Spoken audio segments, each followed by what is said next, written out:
അപകട മണൽത്തിട്ട നീക്കം ചെയ്യാത്തതിൽ തലസ്ഥാനത്തെ മുതലപ്പുഴയിൽ പ്രതിഷേധം ശക്തമാകുന്നു. ചൊവ്വാഴ്ച ഡ്രഡ്ജിംഗ് യന്ത്രം എത്തുമെന്ന ഉറപ്പ് പാലിച്ചില്ലെങ്കിൽ ബുധനാഴ്ച മുതൽ സമരം സെക്രട്ടേറിയറ്റിലേക്ക് വ്യാപിപ്പിക്കാനാണ് തീരുമാനം. രാവിലെ മത്സ്യത്തൊഴിലാളികൾ ഇവിടെ റോഡ് ഉപരോധിച്ചിരുന്നു. തമിഴ്നാട്ടിൽ നിന്നും ഡ്രഡ്ജർ എത്തിക്കുമെന്നും 4 ദിവസത്തിനുള്ളിൽ മണൽ നീക്കുമെന്നും fisheries director Abdul Nasar IAS ഉറപ്പു നൽകിയിരുന്നു. ടിൻഡുദാസ് തയ്യാറാക്കിയ റിപ്പോർട്ട്. അശാസ്ത്രീയമായിട്ടുള്ള പുലിമുട്ട് നിർമ്മാണം കാരണം മുതലപ്പുഴയിൽ മത്സ്യത്തൊഴിലാളികൾ ആരംഭിച്ച അനിശ്ചിതകാല സമരം താൽക്കാലികമായിട്ടെങ്കിലും അവർ പിന്മാറിയിരിക്കുകയാണ്. 2 ദിവസം കൂടി കഴിഞ്ഞാൽ ഡ്രഡ്ജിംഗ് കൊണ്ടുവരുമെന്നാണ് ഫിഷറീസ് സെക്രട്ടറി കൂടിയായിട്ടുള്ള അബ്ദുൽ നാസർ നേരിട്ട് സമരക്കാരോട് എത്തി പറഞ്ഞത്. അപ്പോൾ ഈ 2 ദിവസത്തിനകം ഡ്രഡ്ജിംഗ് യന്ത്രം എത്തിയില്ല എങ്കിൽ ചൊവ്വാഴ്ച വരെയാണ് സമയം കൊടുത്തിട്ടുള്ളത്.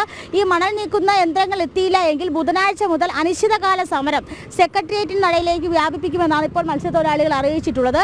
അശാസ്ത്രീയമായിട്ടുള്ള പുലിമുട്ട് നിർമ്മാണം കാരണം 2011 മുതലാണ് മുതലപ്പുഴ ഒരു ദുരന്തപ്പുഴയായി മാറിയത്. ഈ വർഷങ്ങൾക്കുള്ളിൽ ഏതാണ്ട് 77 പേരാണ് മുതലപ്പുഴയിൽ മരണമടഞ്ഞത്. അപ്പോൾ നിരന്തരമായി ഇത്ര ഉണ്ടാകുന്ന പ്രശ്നങ്ങൾക്കെതിരെ മത്സ്യത്തൊഴിലാളികൾ നിരന്തരം ഈ പുലിമുട്ടിന്റെ നീളം കൂട്ടണമെന്നും അടിയന്തരമായിട്ട് തന്നെ സാൻഡ് ബൈപ്പാസ് നിലനിർത്തി ഈ മണൽ നീക്കം ചെയ്യണമെന്നൊക്കെ നിരന്തരം മത്സ്യത്തൊഴിലാളികൾ ആവശ്യപ്പെടുന്നതാണ്. പക്ഷേ ഈ ആവശ്യങ്ങളൊന്നും അംഗീകരിക്കാതെയാണ് സർക്കാർ മുന്നോട്ട് പോയിക്കൊണ്ടിരുന്നത്.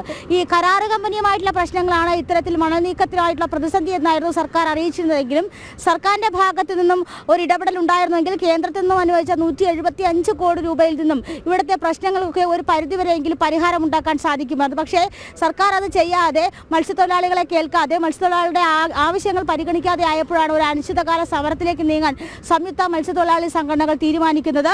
ഈ ഉറപ്പ് പറഞ്ഞിട്ടുള്ള ദിവസങ്ങൾക്കുള്ളിൽ ഈ ഡ്രഡ്ജിംഗ് യന്ത്രം ഇവിടെ എത്തി മണൽ നീക്കം ആരംഭിച്ചില്ല എങ്കിൽ വലിയ രീതിയിലുള്ള സമരപരിപാടിയിലേക്ക് പോകുമെന്നാണ് മുതലപ്പുഴയിലെ മത്സ്യത്തൊഴിലാളികൾ മാധ്യമങ്ങളോടും അതോടൊപ്പം തന്നെ ഫിഷറീസ് സെക്രട്ടറിയോടും അറിയിച്ചത്.